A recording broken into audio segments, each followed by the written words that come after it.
All right, so we're going to start logarithmic equations. These are the basic ones. We're not going to review all the ones that are on the solving logarithmic equations handout, but we'll do these.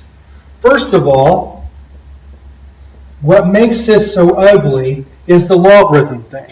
So all we have to do is dump the log. The base 4 moves to the other side. The 3 jumps up to make room for it. Now, mathematically, that's not really what's happening, but it's a figure of speech I hope you can use to help remember what you're doing at this point. So you're just left with x minus 7. The base 4 is still the base. The 3 has become the exponent. 4 cubed is 64. So x minus 7 equals 64. Then when you add your 7, you get x equals 71. Similarly, over here, I have log base 5 of 51x plus 13 equals 4. I'm going to dump the log. The 5 goes to the other side. The 4 jumps up to make room for it. Again, not really what's mathematically happening, but I hope it helps you remember. So we dump the log. The 5 goes to the other side. The 4 jumps up to make room for it. So I end up with 51x plus 13. The base 5 is still the base over here. The 4 has become the exponent. So now we have 51x plus 13 equals 625, because 5 to the 4th is 625. Subtract your 13. You end up with 5x equals 612. When you divide, I'm sorry, that's 51x. Then when you divide off the 51, x equals 12. All right?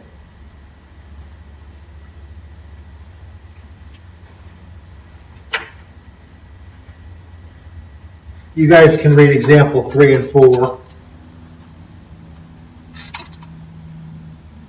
I erased the board. If you don't see and with example 3, if you don't see a base here, you assume 10.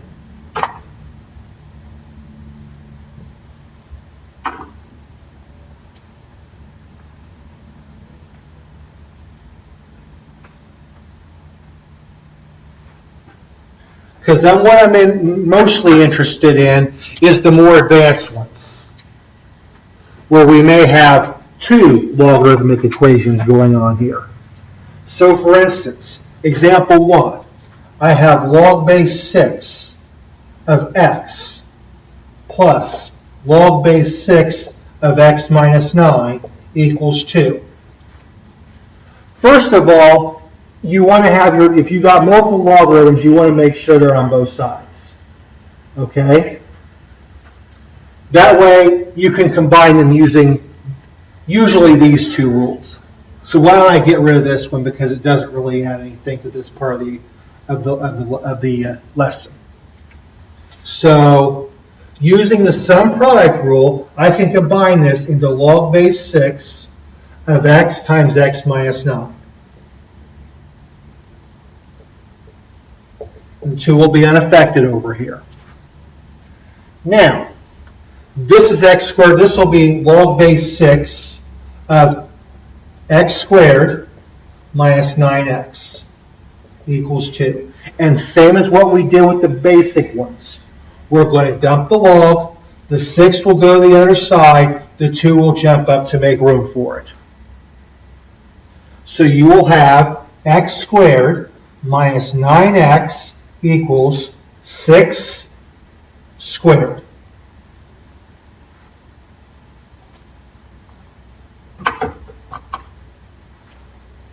Which is x squared minus 9x equals 36. Subtract your 36 because it's a quadratic, and you end up with x squared minus 9x minus 36 equals 0.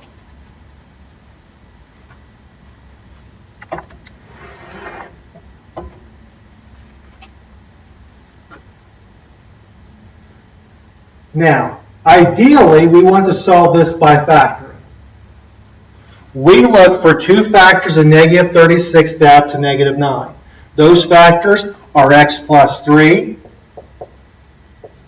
and x minus 12. If you multiply these, you get minus 36. If you add them, you get negative 9. Now set them both equal to 0. So subtract 3. X equals negative 3. Add 12. And x equals 12. So now we have prospective solutions. Because we combine logarithms, we need to check these solutions.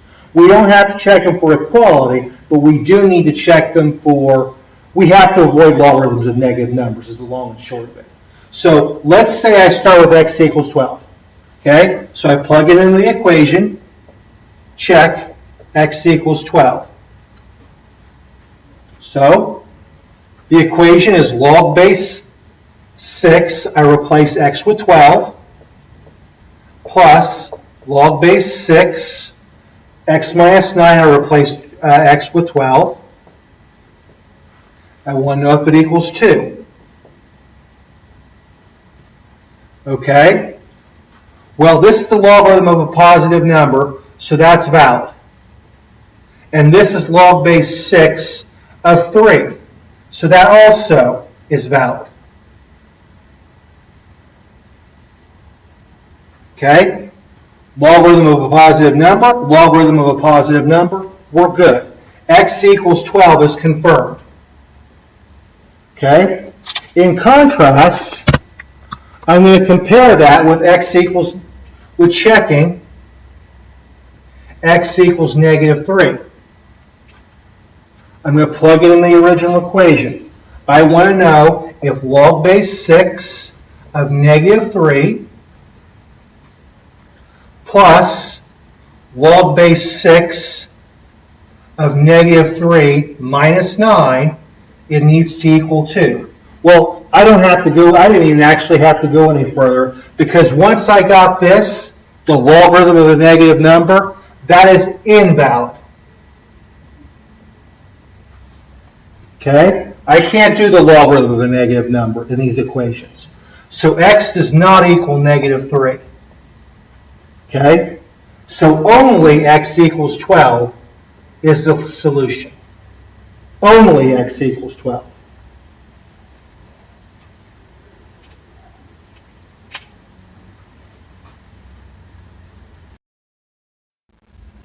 All right, so here's the next example, example 2.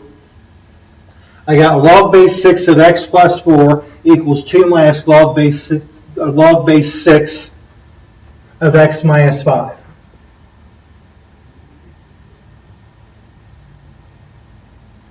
All right, for this to work, what we need is to be able to use these rules to combine them into a single logarithm, we got to have them on one side. So I'm going to add this one back to this side. I'm going to do similar here. I'll go ahead and put it second. So I have log base 6 of x plus 4 plus log base 6 of x minus 5 equals 2 and only 2. Okay? So now they're on the same side and they're ready to be combined. So I will have log base 6 of this times this.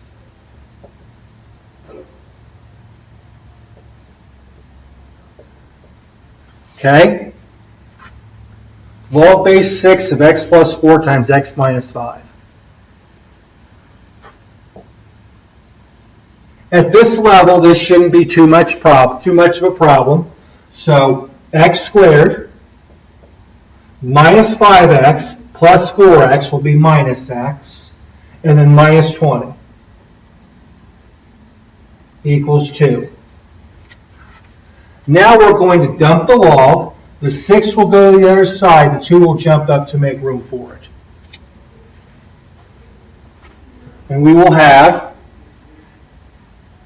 x squared minus x minus 20 equals 6 squared. Can I see that? Yeah, I can. Okay. And that's 36. So, subtract your 36, and we end up with x squared minus x minus 56 equals 0.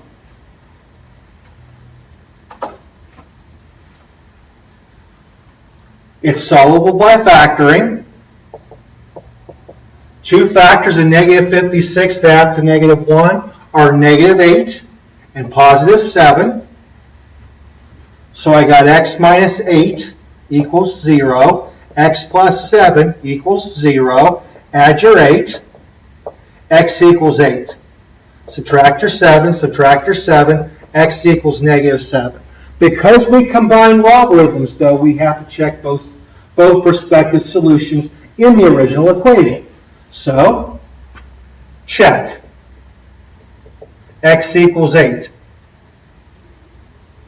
Log base 8, or log base 6 of 8 plus 4. I want to know if it equals 2 minus log base 6 of 8 minus 5. I don't need to check them for actual equality. I need to just check to be sure that they work in the real number system. That means they have to be logarithms of positive numbers. So this is log base 6 of 12. 2 minus log base 6 of 3. That's good. That's good. Okay? So x equals 8 is confirmed. Okay? That is confirmed. If I check x equals negative 7,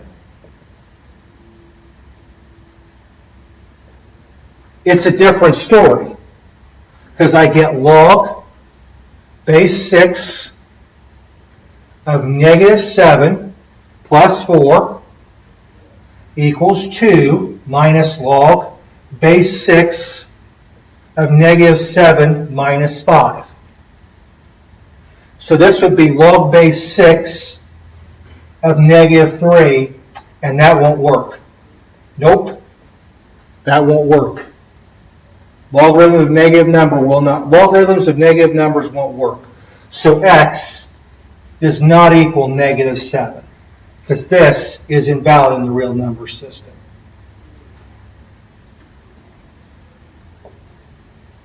Okay? It's imaginary. It's an imaginary number. Multiple of I, square root of negative 1. So the only solution is x equals 8, and x equals 8 only.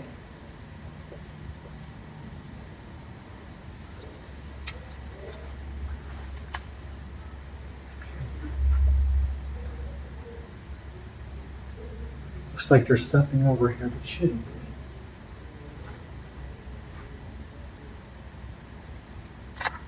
Oh, it's something on my screen. All right, so here's another one. These are the logarithms are on the same side, but there's a subtraction going on. So I will use the subtraction fraction rule. I will do log base 3 of x plus 1 over x minus 2 equals 4. I will then dump the log. The 3 will go to the other side. The 4 will jump up to make room. Again, not mathematically what's happening, but the base 3 over here will be the base over there.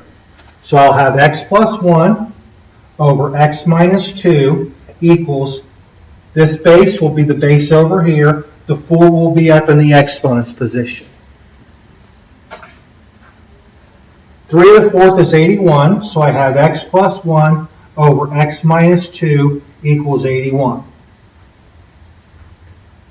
We don't want the fraction, so we're going to multiply both sides by the LCD, which is x minus 2. So, x plus 1 over x minus 2 times x minus 2 equals 81 times x minus 2.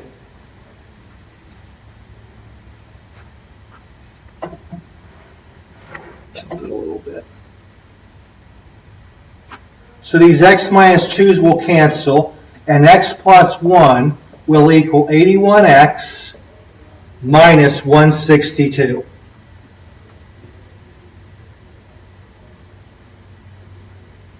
I will subtract the 81x. I will get negative 80x plus 1 equals negative 162. Subtract your 1, and negative 80x equals negative 163.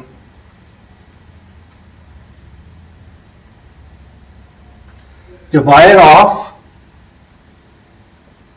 Divide off the negative 80.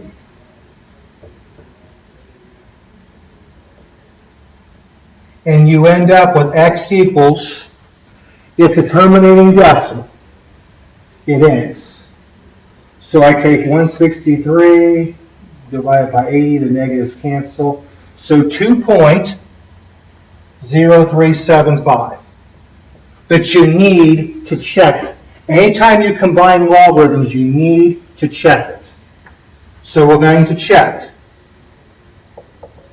I'm going to plug it in the original equation, log base 3 of 2.0375 plus 1 minus log base 3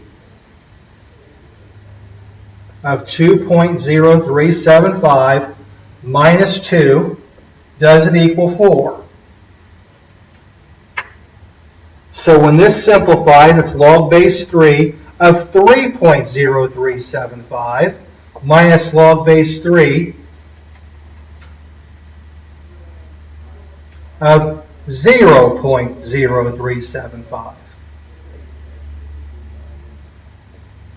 That's the logarithm of a positive number. So that's valid. This also is a logarithm of a positive number. So it's valid. Logarithm of a positive number, logarithm of a positive number, we're good. So x does indeed equal 163/80ths, or 2.0375. Now, if this had been if this had actually not worked, then you would have had no solution, which is what happens in the example 4 right below it on this document, okay, on this document in question that we're using. So I'm not going to go through example 4, but you guys can see what happens. You end up, you follow the same procedure that we did earlier, and you end up with x equals negative 3, and you got logarithm of two negative numbers. With two logarithms of two negative numbers, it didn't work, so you had no solution. That's it. I'm done.